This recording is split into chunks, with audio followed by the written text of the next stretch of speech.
Hey, this is Carrie from Wrap Your Head Around Silks. This is the Expecting Aerials podcast, now with the Digitant Network. Thanks so much for joining me and tuning in. If you haven't yet, please check out the Artist Entrepreneur podcast. I co-host it with Noah Dock and Amanda Ritchie. Join us as we navigate our artistic businesses. And just announced, I'll be at NECA, the New England Center for Circus Arts, January the 2nd through the 4th. So it's a silks immersion, 11 hours of silks on their 30 foot plus ceilings. If you want to start the year off with some serious training, let's get your mittens and your coat and let's go to Vermont and train. All right. If you guys are interested, my comprehensive online course for beginner to intermediate silks, anywhere you are in the world, check that out. And then Aerial Rehab is an online course. If you are coming back from pregnancy, injury, or surgery, it is meant to be the bridge between PT and your favorite aerial class. I'm teaching all over the place this fall, and check it out, and let's get started. Listeners, this is Jenny. I just met Jenny, but it's like we're family because she has married like my best guy friend from high school. Mm-hmm. And I reconnected with Justin, met Jenny at our high school reunion. And with Justin, it's like no time has passed. That's how it feels. And I forget that he was only my friend like second half of high school. That's what long-term friendship is. Yeah. You know, it's like you shouldn't have to like life is too busy. We can't catch up all the time. But when you do, it just feels like home. Yes. And Jenny, I was meeting Jenny, and it turns out, Breast Cancer Awareness Month, yes, that she has gone through a huge cancer journey. It's been a year. And I was like, yeah, and I wanted to bring her on to talk about it and educate ourselves on the process that these women have to go through. Okay, I love the choice of being in a closet. I am also in a closet right now because the sound is so good in closets. That's what I was thinking. If you don't have a podcast studio. Yeah. It's muffled, right? You got to muffle the sound. Yes. Mm-hmm. Yes, it gets absorbed.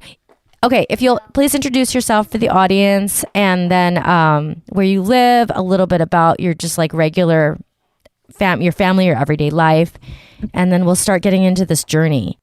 Okay. All right. Well, my name is Jenny Ehret. I am 48 years old. I'll be 49 soon in November. I have November.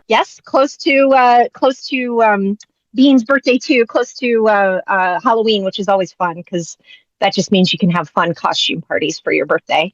Absolutely. And I live in Newark. I have lived in Newark. I moved here my junior year of high school. Where did you go to high school? I went to Licking Valley.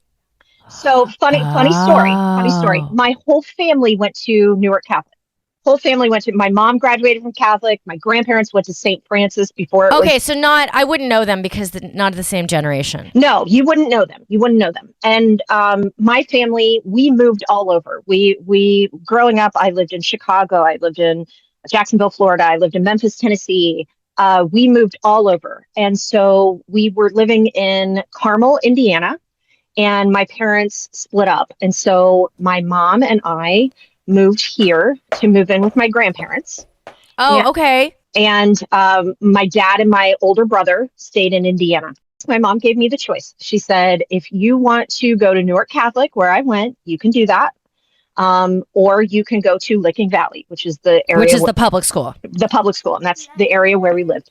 And I had never been to Catholic school before. I had never had to wear a uniform, anything like that. And I knew my mom. She and my dad were splitting up. She was going back to school to become a nurse at 43. Okay. So I knew she didn't have the money to send me to Catholic school too. So I decided, you know what? I'm just going to go ahead and go to Licking Valley. It'll be fine. I've got 2 years of high school left. That's no big deal. So I went to Licking Valley. Now, if I had gone to Newark Catholic, you would have been in our class. I would have. Well, I was actually class ahead. I started kindergarten when I was 4. So Okay. So I would have been a class ahead of you guys. So I probably would have known you. Justin likes to joke all the time that, if I'd met him in high school, I would have fallen in love with him. I'm like, I don't know, man. Is that really his narrative? Oh, yeah. Okay. Oh, yeah. Wait, did you know about his helmet hair? I've seen pictures. Like, he put so much stuff in his hair that you could, like, pick it up and it would come up in one piece. Oh, I did not know that. That's hilarious. You can ask him if he thinks that you would have fallen in love with his one piece of hair. That is hilarious. He did have a full head of it, though. You know, he has hair talent. He has a lot of talent. Hair. Yes. Yeah. And I always joke that no, I wouldn't. Yeah. Okay. You wish, but actually, I saw one picture of him. We were going through old pictures, and just the sheer amount of confidence, I'll say, arrogance, confidence in the picture. I'll have to send it to you. But I was like, oh, okay, he might be right. I might have gone for him. Okay, listen, he had one thing going for him besides his personality, was his height. He was tall. Yes. Tall helps boys. It does. / men. Yes. He was funny. Also, 3 things, but it also like skinny. Yes, yes. And that was my type. I'll admit it. It was. Okay. Yeah. The tall, lanky boys were my type. So, and he also, it was like me, like he didn't have any popularity in the school, but somehow he did very well outside of our school. That's what he tells me. Like the girls that he dated were outside of our school, and you would have thought that he was like the most popular person in our school the way he tracked outside of it. Yeah, yeah. You know what I'm saying? Yes, I do. Yes. So that's what he likes to say. Now, coincidentally, when I was in high school, I dated a boy from Newark High. So, you know, if I had met him, even not going to Newark Catholic. No, maybe. You weren't available. No, but, you know, anyway. But it was funny because when we met, I knew his mom already. His mom and my mom were friends. That's right, you told me this. And so when I met him, I'm like, wait a second, are you related to Gail? And he's like, how do you know my mom? And I'm like, I partied with your mom. I went to dance clubs with your mom, you know? And so it was just funny the way everything connects, you know? So basically, Jenny is from my hometown-ish because she moved there. She didn't grow up there her whole life. And you went through many years of like complete health, right? I used to say I was boringly normal. Like nothing. No problems, low blood pressure, no issues, nothing. I was boringly normal. I always joked about it, which is great. You know, it's wonderful to be boringly normal.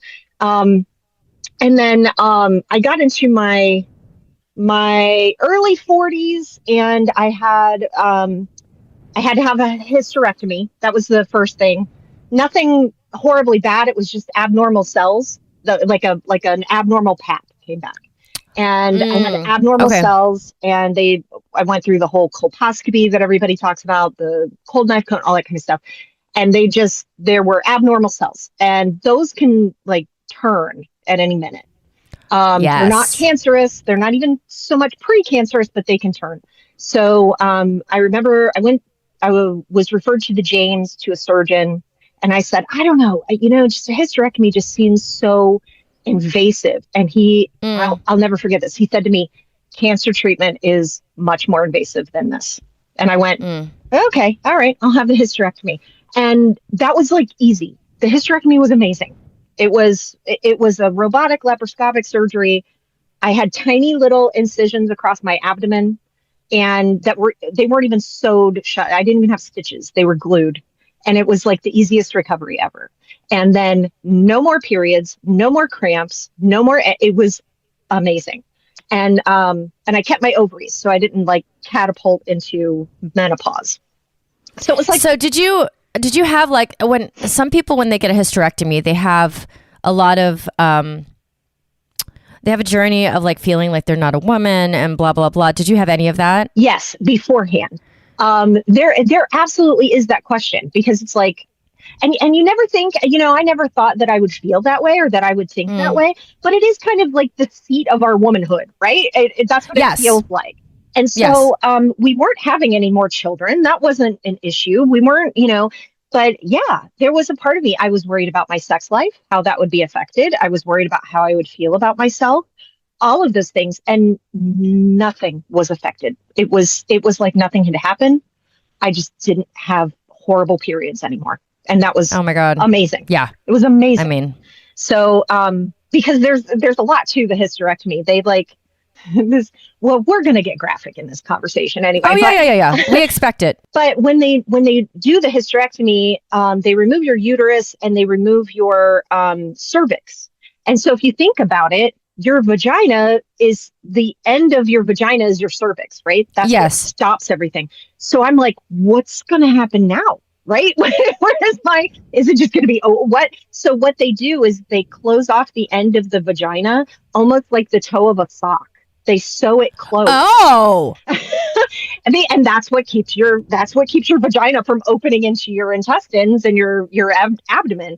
And so it's called a vaginal cuff is what it is. So I know, right? Who knows that? And so I did not. Right. One of my concerns was you hear about people not following the weight restrictions and everything else, and their vaginal cuff like opening and their intestines coming out of their vagina. And it does happen. It's rare, but it happens. So, I was very careful not to lift anything and to follow the instructions, but I have never had any problems with any of that. I mean, it makes sense because the uterus and the cervix are like the stopping point to your reproductive space, and then your digestive space starts. Exactly. And then also, I'm sure you saw the same kind of diagrams that I did in school where you're like, okay, so my ovaries are like attached to my uterus. Where are they going to be? Like, I'm keeping my ovaries. Are they just going to be floating around? What? Apparently they are attached to your abdominal wall. I didn't know that. They never showed us that. Oh, see?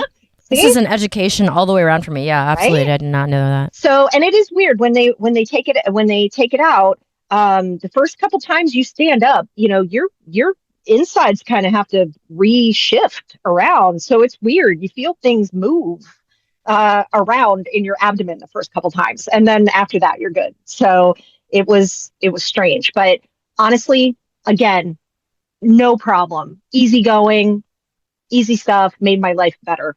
Actually. Okay. So that was in my early 40s. And then after that, nothing, still boringly normal.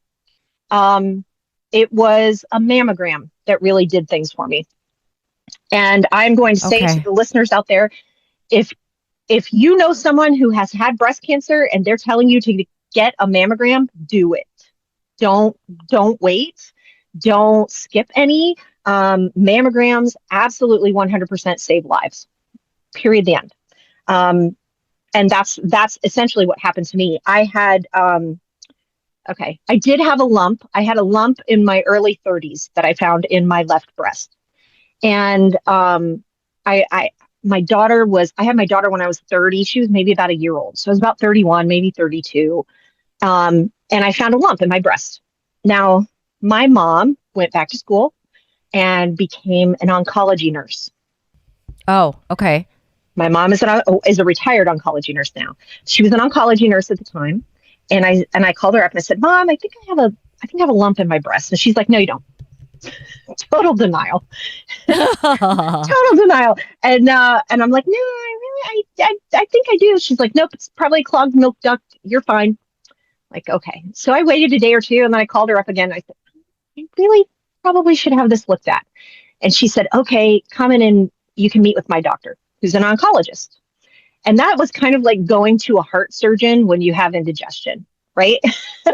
She's an oncologist. I went in and she's like, "All right, you're going to have a mammogram, an ultrasound, an MRI, and a biopsy." And the whole works, and did the whole thing. Had a biopsy in the office of the doctor. It was a little bit different than it is now. And everything was fine. It was just a benign lump. No big deal. But it was a lump. It wasn't a milk duct clog. It was not a clogged milk duct. Okay, so you weren't crazy. I was not crazy. And even if you think it's a clogged milk duct, still get it checked out. Don't wait. Get it checked out. Better safe than sorry. So, it was nothing. I have lived 15 years or more with that lump there. At one point, my gynecologist was like, "Do you want to have that removed? Is it bothering you?" And I said, "No, it doesn't bother me. I know it's nothing. I don't care. I know it's there." Yeah. And I would do regular checks, not on a consistent schedule, but I would check and make sure everything felt okay. And this was before getting mammograms. And so then when I turned 40 and started getting mammograms, I would always tell them, hey, I got a lump in my left breast. It's there. I know about it. It's nothing, blah, blah, blah. Okay, fine. So it was last October, actually, I went in for my yearly mammogram. And I went to LMH, which is our local hospital. My dad worked there. There we go. Yeah, it has kind of a reputation. I don't know. What's the reputation? Not everybody trusts it completely. Oh, okay. It's a small town hospital. It's a small town. It's not OSU. Exactly. So, I work for Licking County. I'm a victim advocate for Licking County, and so I have county insurance, which is good. But they kind of contract through LMH, through the hospital. So I went there for my mammogram and had my mammogram, and they sent me a form letter and said, hey, we see something. We would recommend following up with an ultrasound. And, oh, by the way, you have dense breasts. Yes, I have those. Me too. Yes, me too. It's not uncommon. But what that means is that it's sometimes harder to see things on a mammogram because of the dense breasts. So they said, we recommend an ultrasound. Okay, no problem. And then I'm messaging them going, okay, I have a lump there that I tell everybody about. Is that what you're seeing? And I never really got an answer. Like, yeah, okay, whatever, I'll do the ultrasound. So I went in for the ultrasound, and then after the ultrasound, they send me another letter that says, hey, we see something, we recommend a biopsy. And oh, by the way, you do not have dense breasts. And then I'm like, what? This doesn't make any sense, right? And these are like form letters. And I'm like, and it really made me not trust everything even more in a way. I was very curious about that. So I decided, okay, I'm going to schedule an appointment with my regular doctor, and I'm going to go in there and talk to him. And so it's actually Alex Campolo. I don't know if you know him from school. He went to Newark Catholic. No, I don't. He and his sister went there. But so I went in to see him, and I showed him the letters, and I said, hey, I had this lump, years ago. Nobody's able to tell me if it's the same thing. And he said, you know what? I'm going to let me make a referral to to OSU James. Cancer center, right? Cancer center. So OSU James is the cancer center. It's a well-known cancer center. I don't think it's as well-known as like MD Anderson and some of the others, but it is very highly regarded. And they have a breast center there. It's the Stephanie Spielman Comprehensive Breast Center. I call it Titty City. Jenny, you're hilarious. They do everything there. They do mammograms and ultrasounds and biopsies, and they do radiation and chemotherapy. It's like everything for breast there. So my mom came with me. But Justin, as always, is like, do you want me to come with you? And I said, no, my mom's going to come with me. She's an expert. I'm going to take her. I'm sure it's nothing.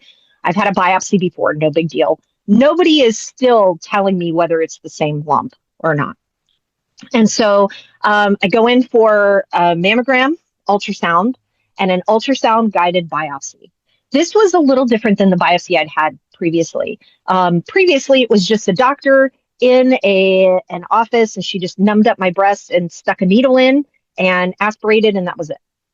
This time, they have an ultrasound machine, and they numb you up, and they go in and they take a sample of the spot, and then they insert a metal clip.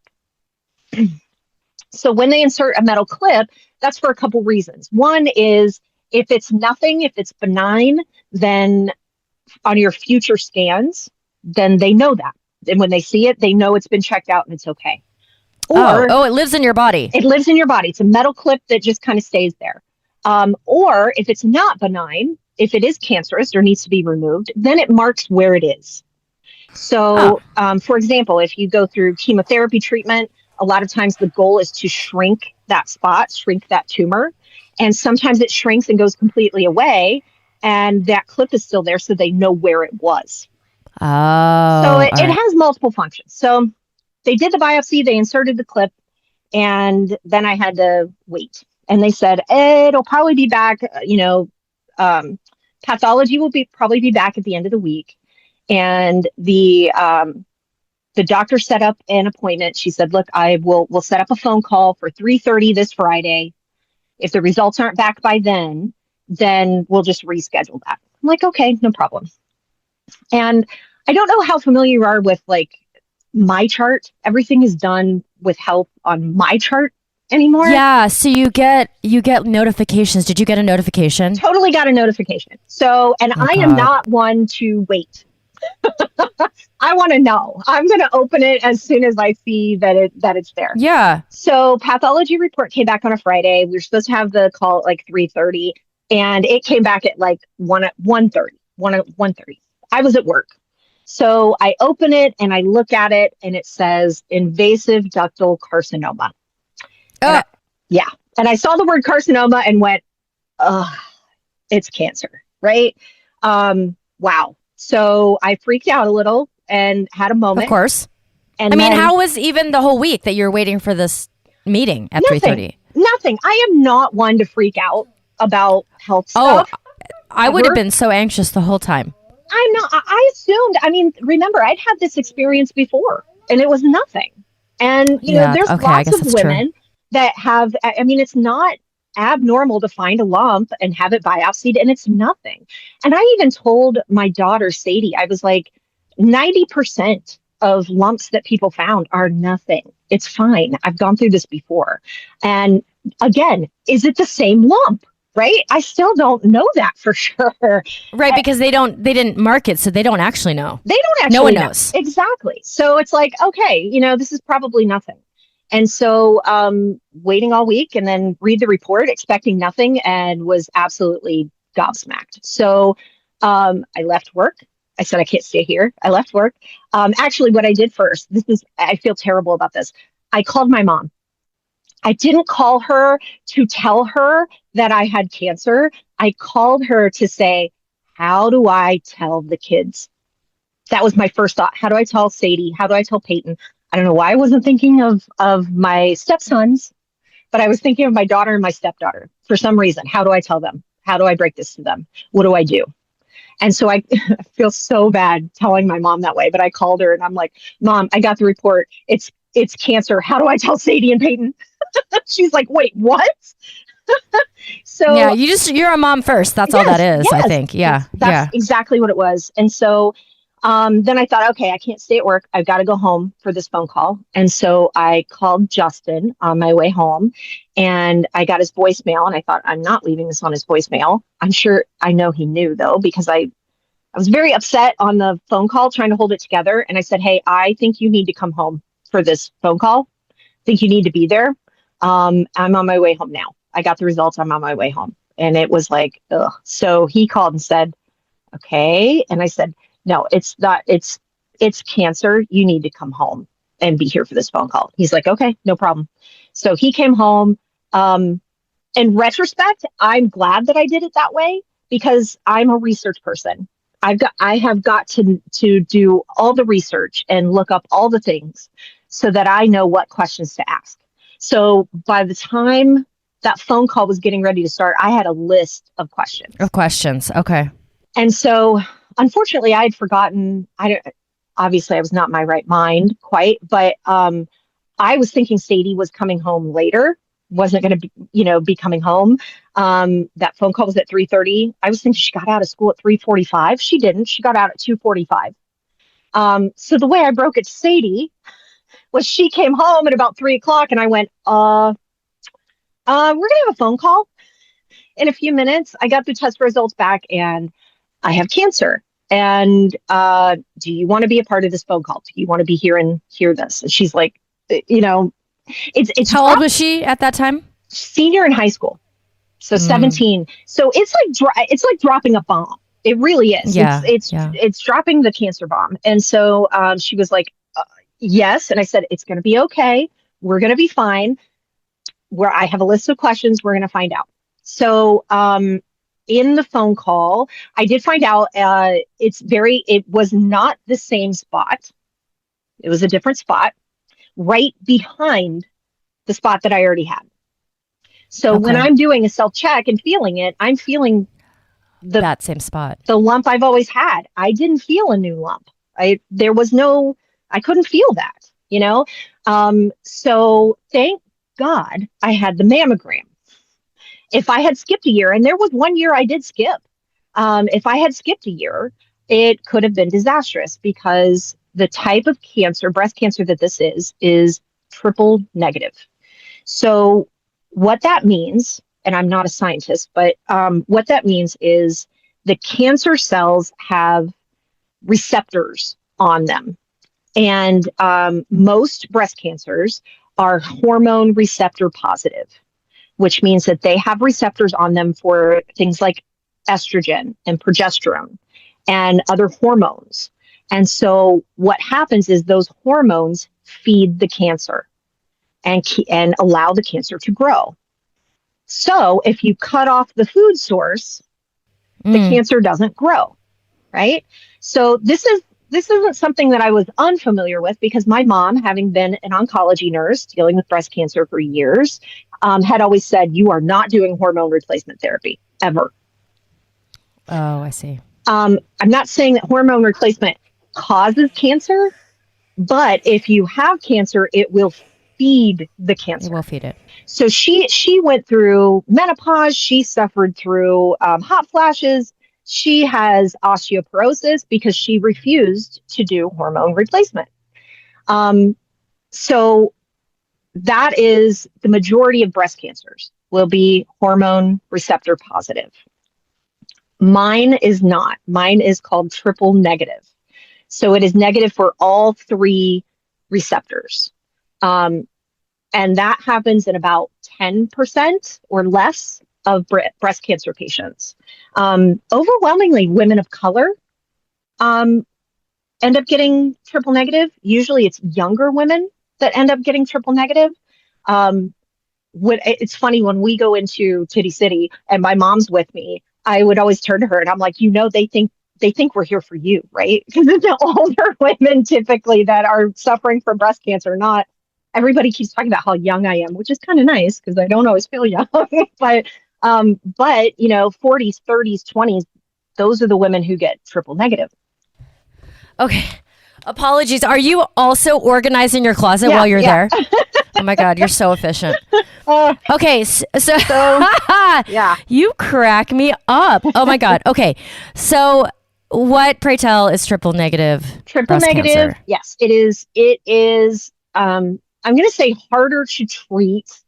All cancer treatment is hard, and it's a lot. But triple negative, traditionally speaking, did not respond well to chemo. It's not like other breast cancer where you can take away what feeds it, right? Because it's not fed by the hormones. So you can't use that method to treat it. And so if you look up the statistics for triple negative 10 years ago, it's not good. Not good at all.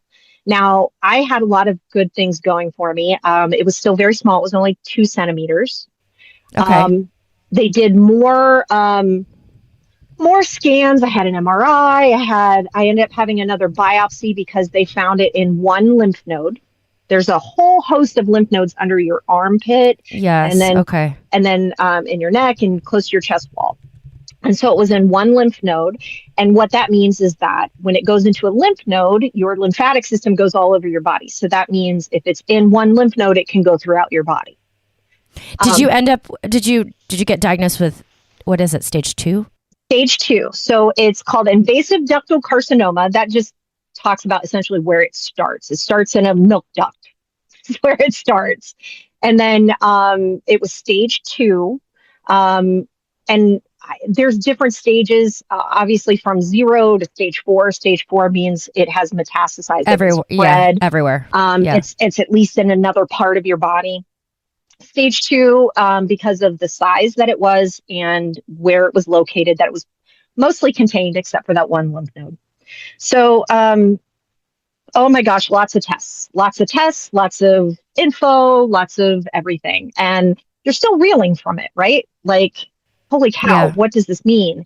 And of course, my mom knew right away, triple negative. That's not good, right? We don't like triple negative.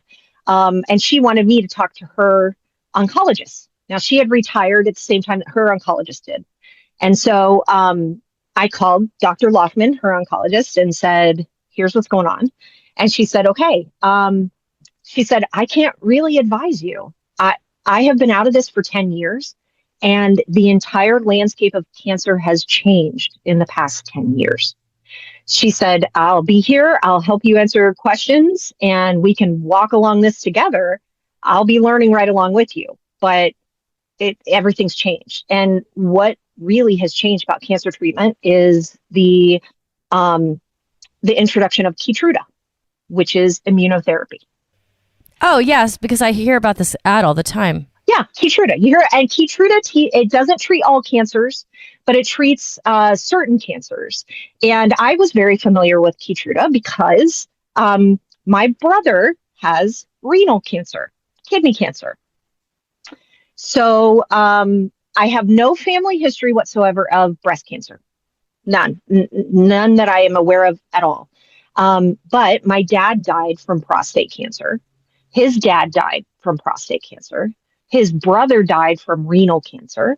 And my brother got diagnosed with renal cancer. Now, Wow. those aren't breast cancer, right? But my brother's was found when he started urinating blood. And he went into the doctor and was like, whoa. And they found like a 9 centimeter tumor on his kidney. And he had to have his kidney removed. And by that time, it was stage 4. So there was a spot on his lung. But the thing is, renal cancer is very slow growing. It grows millimeters a year, very slow growing. And so with renal cancer, you can treat it, you can remove the spots and go from there. So he had his kidney removed, he had a spot on his lung removed, and he has been on a chemo pill and Keytruda for 5 years, 3 years. And Keytruda, you get it, it's an infusion. So you get an IV every 3 weeks and you get a dose of Keytruda. It has side effects, nothing like chemo. I haven't had any side effects from Keytruda. My brother is just now starting to have some side effects, and that's just been gastrointestinal. He's lost a lot of weight. But it's keeping, he has no evidence of disease right now. It's keeping things at bay. Wow. And so it has completely changed the landscape of cancer treatment. So with triple negative, if you talk to any other people who are familiar with triple negative, they will know the phrase Keynote 522, which is a protocol for treatment of triple negative. And what that involves is you do chemo, you do surgery, and then you do radiation. And all throughout that time period, you get infusions of Keytruda every 3 weeks. So that's what they're telling me. This is what we have to do, right? This is it. And I was familiar with Keytruda. My brother was on Keytruda. He'd been involved in a study for Keytruda. So it's all very hopeful, and that it's really changing things. So that was in December. We got through Christmas, kind of told all the family. I cut my hair. And that was which Christmas? This past Christmas. Oh, this has all been the last 10 months? All the last 10 months. 11 months? Yes. Wow. Yes. So we told everybody at Christmas all of our family knew. I cut my hair short. I've always had like very long curly hair. Oh my God. Can you send me a picture? I cannot imagine you. Oh yeah. I'll send you a picture. I loved my hair. And that's the one thing I said. It was like, this is so dumb, but cancer really impacts your self-esteem a lot. And so I said, oh my gosh, the 2 features that I've always loved about myself have been my hair and my boobs, and I'm going to lose both. What the hell? So I could have done cold capping. Cold capping is where you put like this iced cap on your head while you're getting chemo, and it can help preserve your hair. It's very expensive to do. And And it sometimes it works, sometimes it doesn't. Sometimes you still lose like 50% to 70% of your hair. I said, I'm not, that feels like too much, right? To bother with. I'm just going to have all the wigs. And I did. I had all the wigs. Well, if you lose 50% of your hair, you just have like super thin hair basically. And then you might want to shave it off anyway. Exactly. And right. Okay. I have a lot of hair. I've always had very thick, a lot of hair, curly hair. And so, so I just decided, nope, this is what's going to happen. And I cut my hair short, and my hairdresser was amazing. I went in and I said, look, I got to do a chop. This is what's going on. And my daughter Sadie actually stopped by, and she let Sadie cut some of my hair. She made it amazing. Beth Van Ostren, she is amazing, and made it really special. And so I cut my hair short, and I wasn't expecting to love it, but I did. I loved it.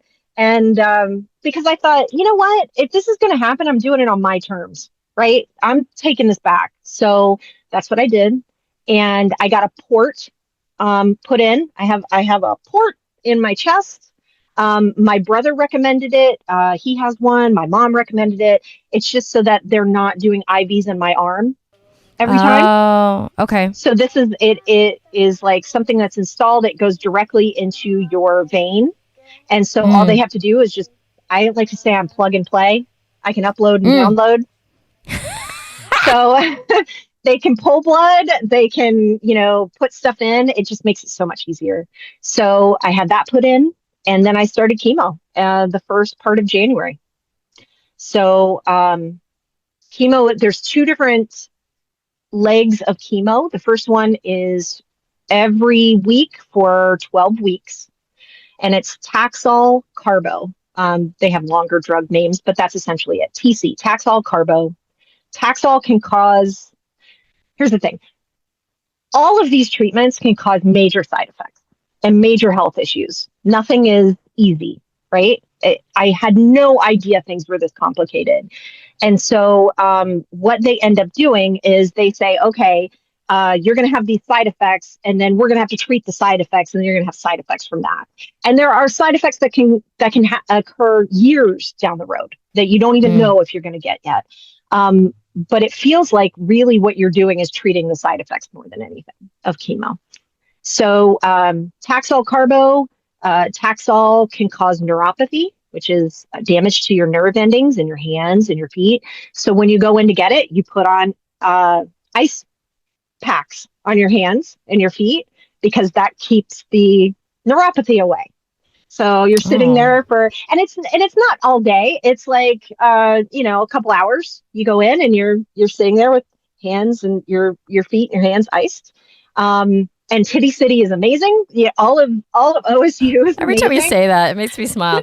Well, and my gosh, you're sitting there, and I was picturing like this big room with all of these recliners, because that's what my mom's office was like, and it wasn't. We were in a private room, and you had either a recliner or a bed. I preferred the recliner. The bed made me feel sick. Right. I'm not a patient. I'm a recliner. And then they have snacks and drinks, and, and you just sit there and you hang out. And I had different people bringing me to chemo every week. People, wanted to come. So my kids each came, Justin, my mom, I had a couple friends. I didn't want a ton of people bringing me because it felt really personal. Right. And they're asking you all kinds of questions. Do you have constipation? Do you have rashes? Do you have, and if you're not comfortable answering all those questions in front of somebody, then they shouldn't be bringing you to chemo, but it feels very invasive and personal. But the Taxol can cause side effects. The Carbo, you can only get so many doses of, because there's metallics in it, and that can build up in your system. So, that was the first 12 weeks. That was pretty tolerable.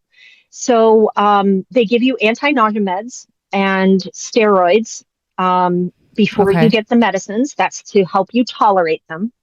I never vomited. They told me, if you are getting sick, then you need to tell us, because that shouldn't be happening, because they're loading you down with anti-nausea medication. It has changed because like the old tropes that you would just hear about. People are deathly ill. And yes, and it wasn't like that. I did lose my hair. But it wasn't like that at all. I would get treatment on Thursday. So I was off Thursday. I would go back to work on Friday. And really? Then, yes. And then Saturday and Sunday, because they said it's about a day or two before it hits. So Saturday and Sunday, I would be down. I'd be sleeping on the couch. And then Monday, I'd be back to work. So I had an anti-nausea med to take it home. It was Compazine, which is commonly used for, it's an antipsychotic. And I was like, why are you giving me an antipsychotic? And apparently they're really good for nausea. So it's, using. Okay. So I'm like, is there something wrong with me that I don't know? What are you telling me? I think I'm sane. But no, that's what it's for. And so, I had all the meds. They hooked me up with someone who I call her my cancer sponsor. There's a program through the James. The James has everything.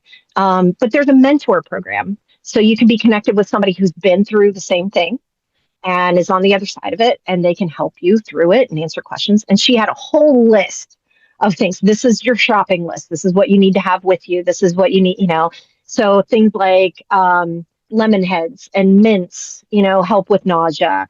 Some things I never used, some things I absolutely used. One thing that chemo does is it changes your taste. So things don't taste good. They don't taste the same. They're off. And so sometimes they taste metallic. Sometimes it's weird. So you have to find what tastes good. I had actually, before getting diagnosed, I had lost 50 pounds doing Weight Watchers. And felt great about myself. But one thing I said to my mom is like, oh my gosh, I feel better than I have in 20 years. And now I have to do this. And she was like, yeah, and you're in better shape now to do this than you were 6 months ago. Right. And I'm like, oh, okay, you're right. You're always right. So anyway, I was so scared because a lot of times now people gain weight on chemo because of the steroids, because they're not, vomiting. So of all things, I was like, am I going to gain all the weight back? I just worked so hard, I did not, I maintained, which was great. But it's a struggle to find something to eat. There are also a lot of side effects that you can get. Luckily, I did not have. You can have side effects like your nails can turn black and fall off, your fingernails and toenails. You can get mouth sores. You can get rashes. You can get hand and foot syndrome where your hands and feet get super dry and crack and peel and they're painful. All of these things are possible. And luckily I didn't have any of that. I had the nausea, but I never vomited. It was way better than I thought it was going to be. It was still hard. Okay. It was not easy. Right. Right. But the Taxol Carbo was much easier. The second leg of chemo is AC, which is doxorubicin. Doxorubicin is a drug that's been around since the 70s.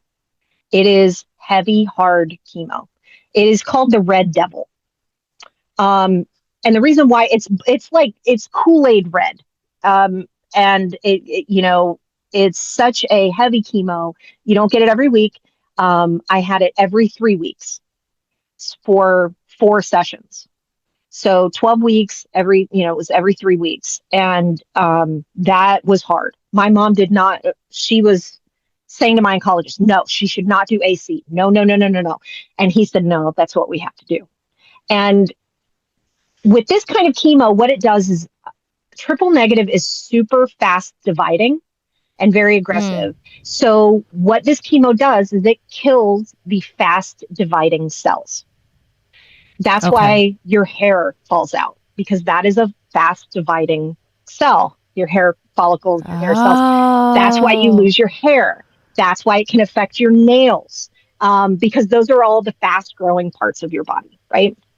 So that's what happens there. So AC is, that's the one. Usually if you're seeing people bald and throwing up on movies, that's the Red Devil, right? Because it has to be the most aggressive form so that you could get Yes. The most aggressive form of cancer. Exactly.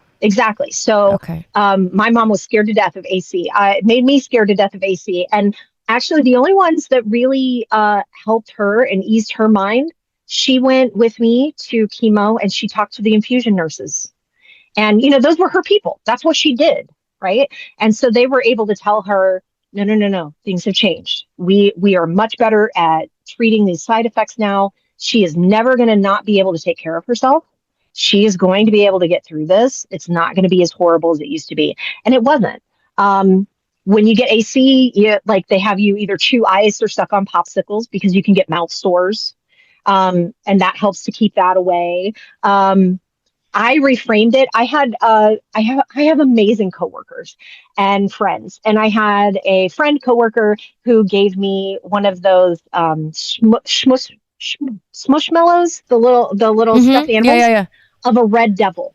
She was adorable because I was going to get the red devil, right? So, and I am someone who likes to doodle and draw and paint and all that kind of stuff. So I'm like, you know what? I am reframing this. She is not the red devil. She is the red knight. She is coming in to kill it all, to save me. And so I drew a picture of her while I was getting AC. I drew a little cartoon of her sitting on a unicorn with like a rainbow mane and tail. I love it. Like with glitter everywhere. And I'm like, she's coming in and she pretty, she dropping glitter bombs and killing all the cancer cells. And so I had that printed off and on my door at work. And, that was my imagery that I was imagining. But AC, I would get that on a Thursday. I would be down Friday, Saturday, Sunday, Monday, Tuesday, back to work Wednesday. It was heavy. Wow. Now that was every 3 weeks. So then you gradually be okay for like 2 weeks. Yeah. You start feeling amazing by the end of that. And then you have to get it again. So, and also in the midst of all of this, my daughter's in her senior year of high school. Oh my God. And homecoming, all the things. Oh my gosh. She is class president. She is captain of the golf team. And she's involved in all of these things. And so, I'm trying to be there and I'm trying to be present. And I feel so guilty because I know I'm not the present mom that I want to be for her. And this is her senior year. And this is so unfair. And then also in the midst of this, a whole nother thing, her dad had some major health issues and had to be life flighted. And she was with him. And so, this poor kid she made the most of it and she's amazing, but she had this has been a rough year for her. I'm sure. So I got through chemo.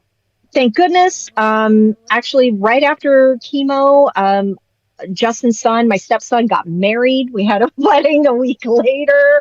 Wow. We had graduation the day before that. We had all the things. But I got through that. And then the next stage is surgery. So I had planned on just getting a lumpectomy, which is just removing the spot, removing the lymph nodes, and keeping the breast. It's called breast conservation surgery. If I do that, then great. I don't have to go through this major amputation because a mastectomy is an amputation. That's what it is. Great. And then I was excited because you look for the bright spots, right? I had always had very, very large breasts. I was a 38 triple D. And wow. Yeah. And I mean, when I was 12, I was a 34C. I mean, I grew and it was overnight, right? So I'd always had very large breasts. I loved my breasts. I didn't hate them, but they were very large. And so I was like, you know what? We're going to do this lumpectomy. It's going to reduce the size of this breast. The law in the US is that whatever they do to one, they have to be able to do to the other. Really? Yes, it is a law. Insurance has to cover it, which is outstanding. We can thank... So they even them up, basically. They even them up. They have to. We can thank, believe it or not, the Clinton administration for that one. Really? Yeah. Oh my God, who knew? Okay. Yeah, exactly. So they have, and insurance has to cover it. So I was going to have a lumpectomy on this side and then a lift and a reduction on this side. I was very excited about that. That made me very happy. And then I had an MRI right before surgery to see how everything responded to chemo. My tumor did not go away. It did shrink some, which is good, which means it responded. It looked like it was not in the lymph node anymore, which is good. But there was another suspicious spot in the same breast. And so it was like, okay, you can have a biopsy and find out if that is benign or cancerous. And the idea that it could have grown during chemo freaked me out. Okay, yeah. So I said, nope, you know what? We're doing a double mastectomy. We're all gone. Getting rid of it all. I am not taking the risk. We're not going to play. Yeah, because you just went through all of that. Yes. And the idea that it could be, now it turns out it wasn't. But let me say this. Most of my family was like, okay, good decision. I think everybody wanted me to have a double mastectomy and they weren't saying it. Right, because it's so drastic and it's emotional. It is hugely emotional and drastic. I did not want to go flat. I didn't want to be flat chested. That's coming back like with the uterus, with the hysterectomy.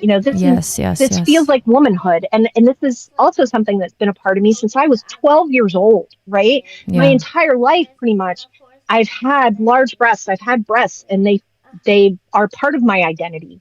And the idea of that going away, of getting rid of that, is just, it was very difficult. And so now I'll tell you what, losing the hair, there's been 2 times that I've just like cried. One was when the hair started falling out. It doesn't come out in clumps. Like I pictured like these big clumps. It doesn't come out like that. It's more like shedding. Like you run your hands through your hair and just like you're shedding, but in a lot. And that was very emotional. That was hard, very hard. And my daughter said she wanted to shave my head when it came time.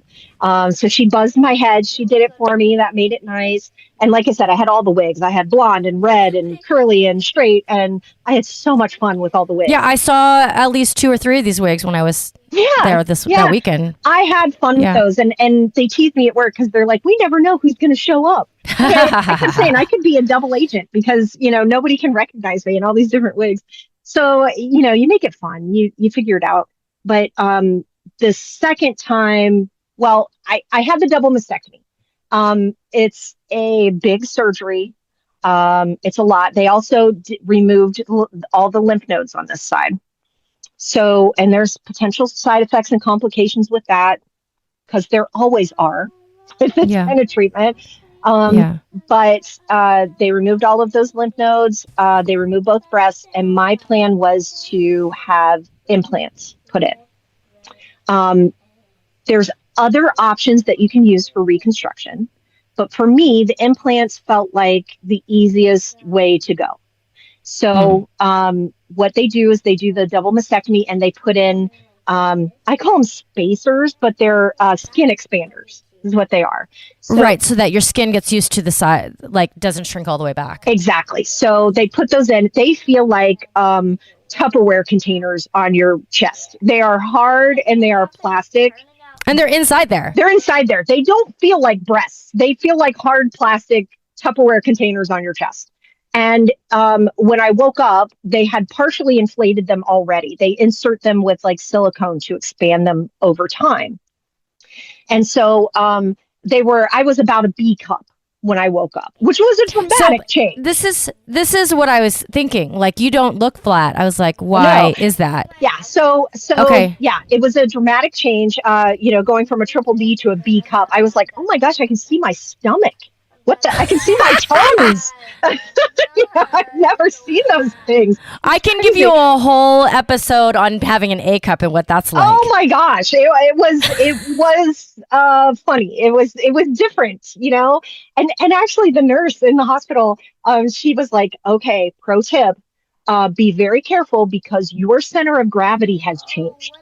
Oh, when you go to bend over, be careful. And I'm like, I didn't even think about that, but that's true, and it was, I had to watch myself and be careful of that. So then what would happen is every week you go in and you meet with your plastic surgeon again, who's also at Titty City. It's a one-stop shop. And they they fill the expanders with silicone to get them to the size that you want to be. And I said, I want to be a D cup. D cup sounds good to me. I think that's good with my frame. It's not too huge of a drastic change. I think a D is good. She said, yep, that's great. Now, also, when you come out, you have drains coming out of your body. Yes. Okay. So there are these tubes that are all wrapped up around your breast, and they actually literally come out of your side, and they drain fluid. Because when you remove parts of your body and there's a hole there, your body rushes to fill it with fluid, to fill the vacuum. And so you have to drain some of that. So I had drains. You had to measure the drain, like you had to pour it out and measure the outcome. And once you got below a certain point, you could have the drain removed. That's what happened. So that's where Justin really kicked in. He was taking care of me. I couldn't, when you have a mastectomy, you can't move your arms. You have to have T-Rex arms. You're not allowed to reach for anything. You're not allowed to. So he had to make food. He had to let the dog out. He stayed home with me for a week, taking care of me. And then I was fine on my own after that. But I had one pesky drain that wouldn't go away. And then it started, I was about a week and a half before going back to work. It started getting kind of cloudy, the drain did. And so I was there and at the office, and the plastic surgeon's like, okay, you've got a little bit of redness on this breast. And what people don't realize, sometimes they can do nipple sparing mastectomies where you keep your nipples. Yes. They couldn't do that with me. So I have no nipples. It's the weird. This is one of the reasons why I didn't want to go mastectomy, because it just felt so alien to some degree. But they take care. They get rid of the nipples. They get rid of all of the breast tissue. So you essentially just have skin. It's just skin, and you don't have a lot of feeling. You don't have hardly any feeling. So they could insert the needle because that's what they have to do to fill up the expander. I can't feel that. Now I can feel pressure. I was so scared I wouldn't be able to feel a hug because I'm a hugger, but I can feel a hug. I can feel pressure, but I can't. It's like the individual skin. I don't know. You don't feel something like that. And yeah, nipples are so sensitive. Yes. So you just don't have feeling anymore. And so she saw some redness on my breast and said, okay, I'm going to take a culture of this. I'm a little bit worried about infection. Okay, fine. And it was like 2 days later, I was meeting with my oncologist. My mom was with me for a regular appointment, and they called me from the plastic surgeon's office and said, you have a bacterial infection, a rare one, and you're going to have surgery this afternoon. What the hell? This is after I met you, after all of that. And so what? Yeah. So it was. That's like the last 2 months. Yes. So it was like, oh my gosh, I had to call Justin, and I'm like, by the way, I'm supposed to have surgery this afternoon. He's like, what? Wait, but if it's bacterial, you mean they have to remove the silicone? They have to remove the expander. Yep. Because when you have a bacterial infection and you have artificial parts in your body, the artificial parts can't clear up that infection. They don't have the ability to do that like your tissue would when you take antibiotics. So they have to remove the artificial part. So I had to go into surgery, and I was talking with the plastic surgeon, and I'm like, so what now? Are you going to put another one in? What? And she said, if I put another one in, you risk another bacterial infection. She said I could put an implant in. And the reason why some people go direct to implant from mastectomies, but I still had to do radiation. And implants don't respond well with radiation.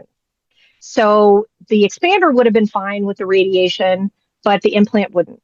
So that's why I was going to have the expanders, and then after radiation in 6 months, have an exchange surgery to put the implants in. So she's like, no, I'm going to have to pull the expander. If you want, it's one of those, if you really want me to, I can. And I said, well, what would you recommend? And she said, I recommend going flat on that side. Okay. Which is what I did not want. Right. But I understood, right? Because she's like, you still have to go through radiation on that side. So I went flat. So that was the second time I really cried, was coming home from that. And that second surgery was nothing compared to the mastectomy. I actually said, I'm supposed to go back to work in a week and a half. Am I still going to be able to do that? She's like, no, you're going to be another 6 weeks. And I went, no, I'm not. I'm going back to work. I'm going crazy. So that was a really easy surgery. The mastectomy, I was only there overnight. They consider it an outpatient surgery. Really? Right? You're only there like 23 hours. That's it. For the other surgery, I had to be in the hospital for 2 days to get IV antibiotics. So, and I felt great after that one. It's like, this is a longer surgery or a shorter surgery, but a longer stay. So I was in the hospital for 2 days getting IV antibiotics, and I had to go flat on one side. So, they send you home and they're like, keep an eye out. You have to look at it. And it's like, I don't even want to look at it. I cried, in the shower. This is not where I wanted to be. But I keep saying, call me Chumbawamba, because I get knocked down, but I get up again. It's like, give me, I told Justin too, he's been my rock, but, he would try to cheer me up, and I'm like, just give me the weekend to wallow and feel bad, and I will be fine on Monday, and I will pick myself back up. But I just need the weekend. He's like, all right. And so that's what we do. And so I got back up. So are you flat on one side right now? I am flat on one side. I have a pad that goes. Got it. To even yourself out. Yeah. Got it. I have a prosthesis I ordered off of Amazon, actually, that it's really great. And I used to use those to make my boobs look bigger in clothes, but the ones that like you tape to your chest and then you like just squish them together. Exactly. It's okay. amazing. So this is temporary. The implants can go in after radiation. Is that what's happening? Well, no. So it's what? No, it's a complication. So what ends up happening is once that skin is radiated, it won't stretch. They can't use that skin anymore. So I still have the expander on this side. What ends up happening is they have to do a procedure called a DIEP flap. It's DIEP flap. And they take abdominal skin and tissue and transplant it into your breasts so that it's real tissue and skin. It's reconnected to all of your blood vessels. And then it feels like real breasts. So your skin that is on your flat side right now, they'll cut it open. Mm-hmm. So it's not going to be underneath it. They'll cut it open and then they'll use the extra skin to create that slack. Yes. And then put the implant in that. No, they won't put the implant. It'll be tissue. It'll be actual tissue. So yes. So oh my God, I had no idea. It's crazy what they can do. It's really crazy. And so and now here's the thing. Here I am trying to do the least invasive things possible. And it's the most invasive. It's the most invasive. Because wait, how much skin and fat do they have to take off your abdomen? Well, and that's the thing too, because that was one of the options I had to begin with. And she measured me and she's like, well, and remember, I just lost 50 pounds, right? So she's like, you don't have enough for a D cup. You have enough for about a B, maybe a C. And I'm like, see, yay, I lost that weight. I don't even have enough to, and then now I need that tissue. But is it tissue and fat? It's tissue. Yes. It's fat and tissue and skin. So they can actually transplant the skin. I would only need the skin on one side because the other side has skin, but they can transplant tissue and implant it and tissue and fat and implant it. And so they're not putting implants on either side then? No. Well, wow. Well, here's the thing though, because I was like, that's not going to get me to a D cup, right? I'd like to be a D right. cup. So can you like when you're baking, you put 3/4 in here and then 1/2 in there? Is that what's happening? I asked, and I'm like, do I keep an implant on this side and then put all the stuff? And she's like, no, you won't, because those will feel completely different, look completely different. Oh. She said, what we'll do is we'll put the tissue on both sides, and usually that's more than one surgery. It's usually 2 phases. So the first surgery it's major. It's a 12-week recovery period because you're having major abdominal surgery as well as breast surgery. Back up. So then the skin on your abdominal area, does it regrow? No, they it's almost like a tummy tuck. They take the skin and right? I mean, wait. So you get real boobs without nipples and a tummy tuck at the end of this nightmare. That potentially. I'm not counting on anything anymore, but that's the goal. And she even said, once you have that belly skin and fat will be gone, you might be okay with a B/C cup, right? Because your whole body will look different. Wait, yes. So if they take the abdomen skin and fat, they basically have to sew it back together at the center? Yeah, well, it all depends on the surgeon. So some people, like sometimes they'll make a new belly button and put the skin back together. Sometimes they'll have a low incision, kind of like a C-section. Sometimes it's higher, like around your waist. Oh, that makes sense. That it would be like a C-section type of. Yes. My brain is exploding right now. I had no idea. Yeah. Now they can actually do it with your back fat too, or your thighs. Now I've always had really big legs. I'm like, can you take it from my calves? And they're like, no. But they can do. I mean, come on, why not? But they can do it from your thighs. They can do it from your back. They can do it from your abdomen. The abdomen is the one that usually is the most successful and they use the most. Now, there are downsides because that skin transplant can fail. It might die. That skin might die. And then what? Right? Then you're screwed. There's always complications and potential side effects to everything. But usually that's a good surgery to have because there's not lifetime maintenance. When you get implants, there's lifetime maintenance. Yes. You have to, all of that. So, do you know what I'm thinking right now? Because I'm such a sci-fi geek. Like in a dystopian world, they would be growing humans or having humans on the side, right? To transplant. To do this for like rich people. Yeah. Well, there are now. I don't know about this particular surgery, but they do use cadaver stuff like that.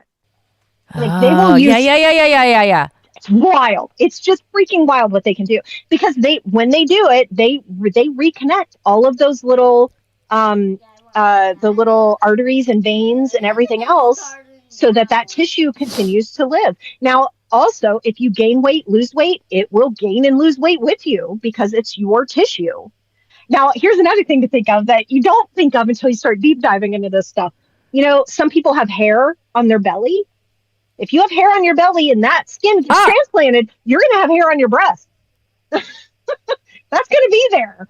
Right? And then like 5 years later, you're going to be like having laser surgery. Yes, people do. Like not laser surgery, but laser treatment to get rid of the hair. People do. That people usually do on their bikini line. Exactly. Oh my God. My mind. Right? Okay, so now that you've had the mastectomy and all you have is skin, you have no breast, so you cannot have breast cancer again. You still can, but it's extremely rare because there could still be microscopic things left there that can still grow.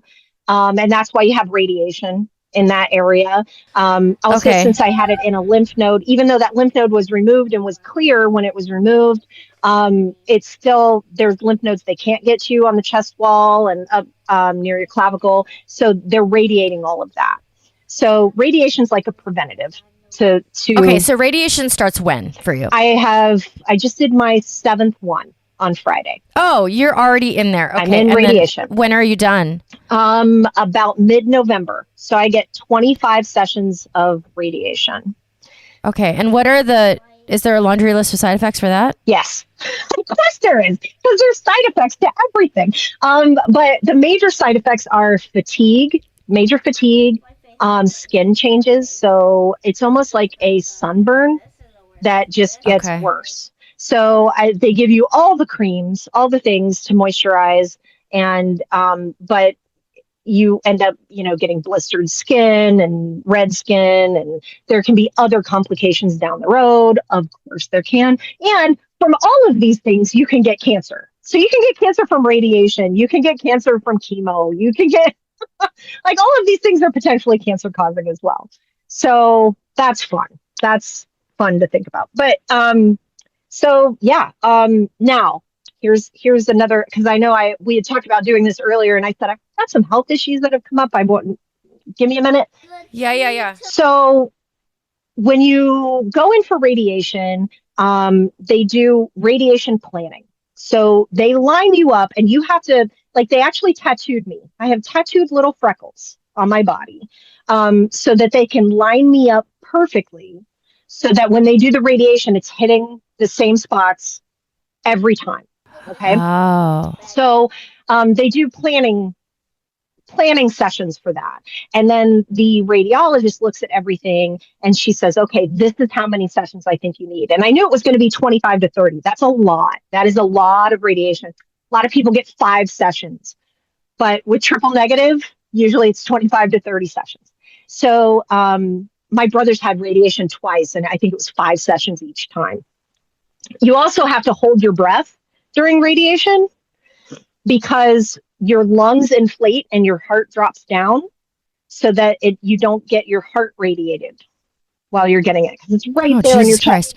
So wait, so are they like, okay, hold your breath for 30 seconds and then rest? So you're laying there and it feels like I was like, oh my gosh, in my 20s, this was me in a tanning booth, right? With like topless with my arms above my head, listening to music. That's the way it is. So, but you've got, they'll be like, okay, when you're ready, hold your breath.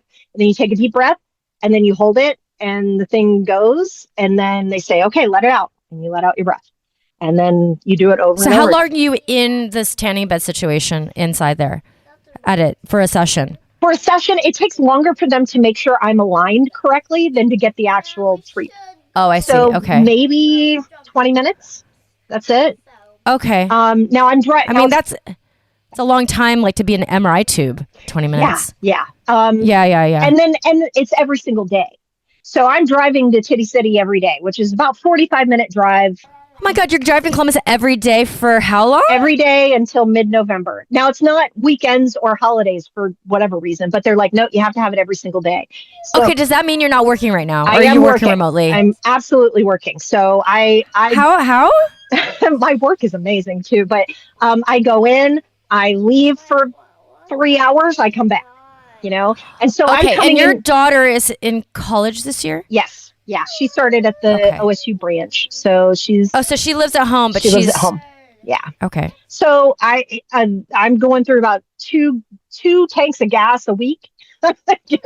Girl. And then I'm working. I am going in and working early and late. I have time, but I keep trying to be really conservative with my paid time off because who knows what's you don't know when you're going to need it. So as long as I feel good and I can go, and also I love my job. I love my coworkers, my bosses. It sounds like it. They are amazing. And so they really help me. It helps my mental health to be there and be doing that. Right. Much better than sitting at home. Oh my gosh, I'd go crazy. So right. Yes, it's out of the whole story, right? Mm-hmm. This is, how I'm a mom. Mm-hmm. Out of the whole story, I'm like, wait, you're working and doing this? Like, out of all the things that you've just told me, that would be lower on the wow list, but I guess not for me. I'm like, wait, what? No, it's a lot. But again, I'm being selfish about it. If anything, it really is helping me. And I keep saying, as long as I feel good, the side effects haven't kicked in yet. They say it kicks in. They said it'll probably kick in this coming week. I'll start feeling side effects. And they just compound gradually. For me, everything has been easy, knock on wood. Everything has been easy since chemo. Chemo, it's like, the hardest. Yes. Okay. Cut me open and stitch me up. I can take pain. Pain is, I have a high pain threshold, but that general icky, yucky listlessness of just existing through chemo, that is horrible. So I'd much rather do this. Okay. So just a timeline for, your radiation, it's over by the end of this year. Right. And then you are then going into consultations to start the reconstruction process. Reconstruction, they said, can happen about 6 months after radiation. Now, I will have to take a follow-up chemo pill. Not everyone has to do that. But what happened was when I had the mastectomy and they looked at the tumor, there were residual cancer cells left. So chemo didn't kill everything. And you were on the Red Devil, so that's crazy. Yes. Is that what they're basically saying? Well, and remember, triple negative doesn't always work with chemo. It's not always. Yeah. So, I mean, Keytruda helps, and it did respond, and it wasn't in my lymph node, which was great. And it was contained. So when they cut it out, they had clear margins.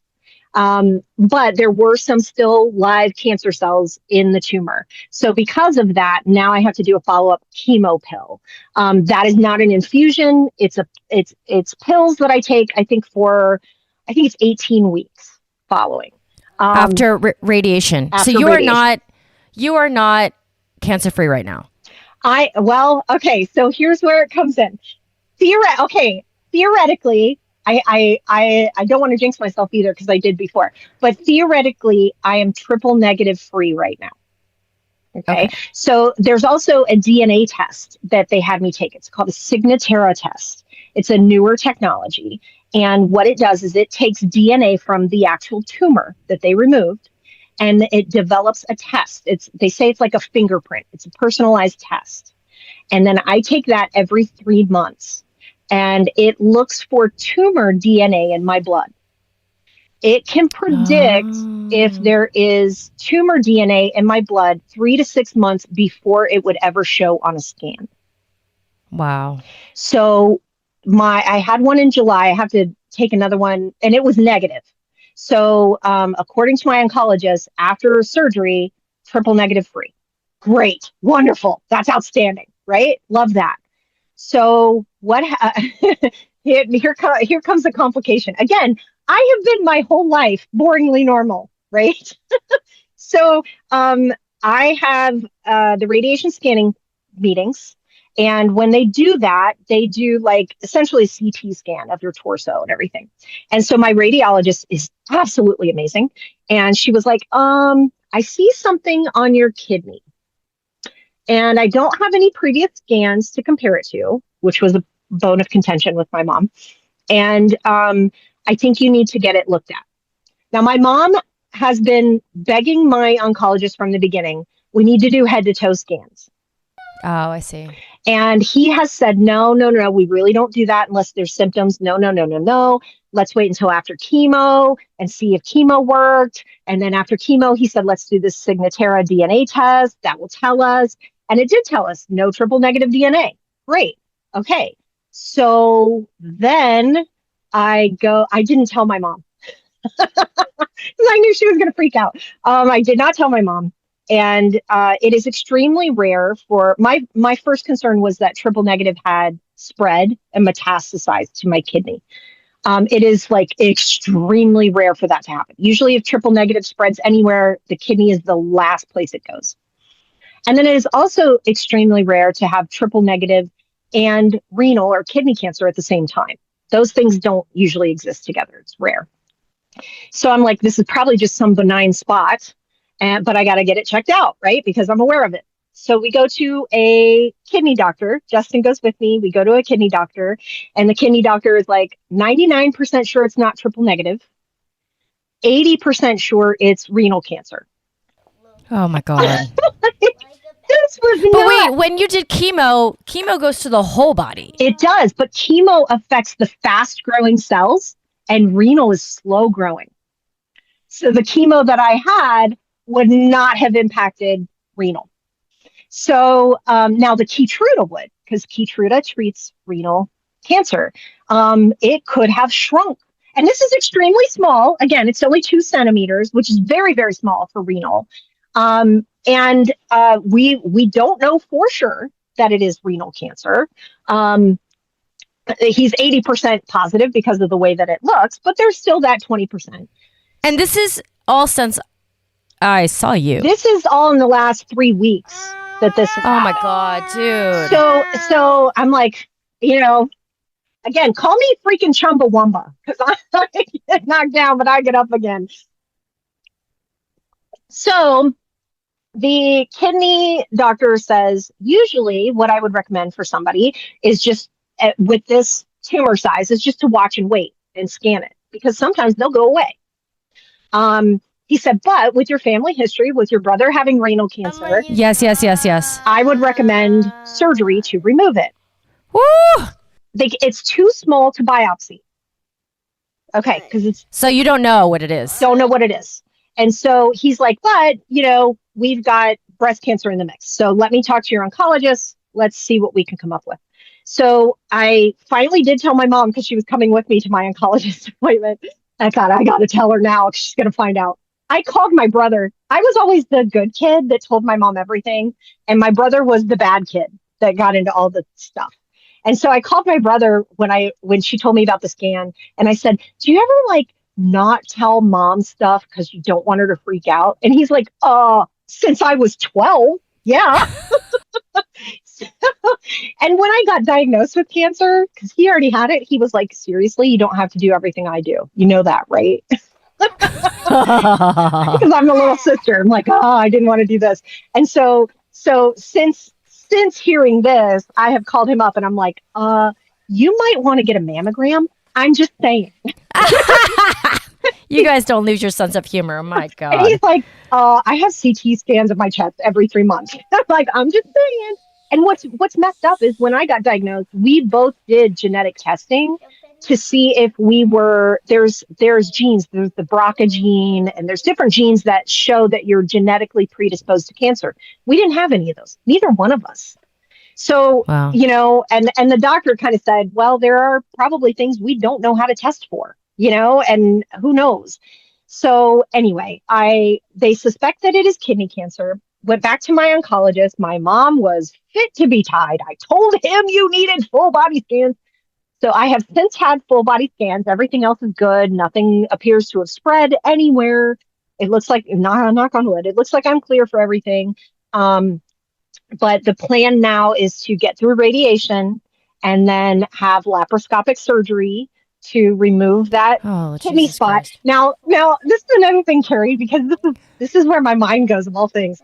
He's like, for laparoscopic surgery, we just make like tiny incisions across your abdomen. And I'm like, my boob skin. Those are your boob skin. How is that going to affect my boobs? Like, don't mess up my future boobs. I know. Of all things, that's immediately where my brain went. Like, they need to go low for that incision. Low. Exactly. Can you go through the back? But So anyway, so that's the plan right now. We still don't know for sure. They are, like I said, 80% sure that it is. And the treatment for that would be removal. So they're telling me so far, removal. And if it is kidney cancer, probably just continue on the Keytruda that I'm already getting. So, it doesn't appear to have spread anywhere. It is extremely slow growing. Usually that is the mode of treatment for that kind of cancer. I mean, it's really ironic because a kidney cancer diagnosis would have emotionally killed anybody if that was the first thing that they got. Well, and that's another thing with as slow growing as kidney is. See, here I am the queen of silver linings, truly. It's so slow growing. It was probably there before the breast cancer. So if I hadn't been diagnosed with breast cancer, they probably wouldn't have found the kidney. And I might have been in my brother's situation, years down the road where the only symptom I have is urinating blood and then I have to have my kidney removed, because it is so slow growing. And when do you just randomly have a CT scan of your abdomen? No, not nowadays where everything has to be paid for insurance and they don't okay things. Exactly. Okay, Jenny, I've taken so much of your time. This is what I would like to do. Mm-hmm. I would like to do this episode that we're right now recording. I'm going to turn it into 2 because it's like into long. A 2-parter. Yeah. It's long, but I want to do the whole story. So I'll probably release it on a Tuesday and a Thursday. Okay. But let's do a part 3 after surgery. After surgery. Yeah, because I'm fascinated. Yeah. Being a podcaster, I hear a lot of stories and still I get so floored because it's like we don't get educated on any of this unless it happens in somebody's life that we are touched by. Yes. I have been amazed. I had no idea that the treatment was this involved, this invasive, this complicated. And my mom was an oncology nurse. It's like that's what she did for a living. I knew some of it. And my brother has gone through stuff. I knew some of it, but I had no idea. And every cancer is different and treated differently. And it is kind of crazy. So it is way more involved and interesting than I ever thought it would be. And I have made myself an expert. That was another thing when we met with the kidney doctor. I'm like, okay, I don't even know the questions to ask because all I've ever studied is triple negative. I know my brother has renal, but I haven't even deep dived on that. I mean, I can't even believe all this happened since I saw you. I mean, literally, Yes. that it was 2 seconds ago. Yes. And it was funny because Justin, just a few weeks ago, he's got like some remaining time off for the rest of the year that he has to use. And he's like, is there anything planned? Are there any surgeries planned? And I'm like, no, but who the hell knows what could happen? I mean, Apparently in your household. Yeah.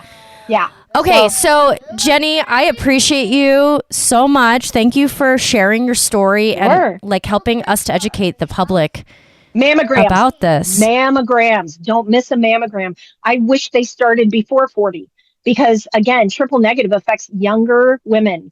And so why can't... Was that your first, by the way? My first mammogram? No, I started getting mammograms when I was 40 because I see. Yes. But Sadie, since she again, I don't have the BRCA gene, but she can start her mammograms at 35, I think, because I've been diagnosed. But why can't we all start at 35? Why do we have to wait? It's crazy. Yeah, agree. It's just crazy.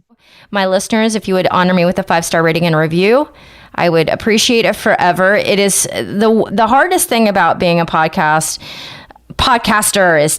is to get your podcast out to the people who want to listen. So the best way to do that is to have a good star rating and just ride that algorithm. So I really appreciate if you guys would just open the Apple app and leave me a review. It makes such a difference. I appreciate you. I also have Greener Grass with Digitent Podcasts with my friend Kelly McVeigh. If you want to hear my voice twice a week, it's there for you. It's light, it's heartfelt, and we bring on some really amazing guests. All right, my friends, over and out. This is Carrie from Wrap Your Head Around Silks. This is The Expecting Aerialist.